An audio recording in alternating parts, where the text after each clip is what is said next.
Okey, macam mana kita nak selesaikan masalah ni? On je MCB, lampu aircon ataupun water heater ni dia hidup. Dia hidup. Ini belum on lagi ni. Switchnya dalam keadaan off lah. Kita belum on lagi.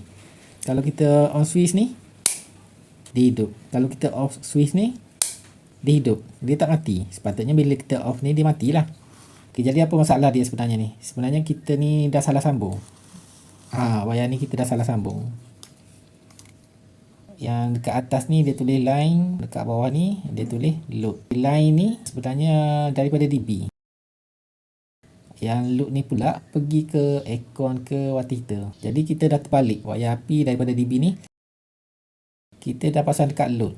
Dekat bawah ni dia ada tulis load. Load ni beban lah. Beban ni pergi ke aircon lah. Aircon ke water heater. Sepatutnya wayar ni dia kena sambung dekat line.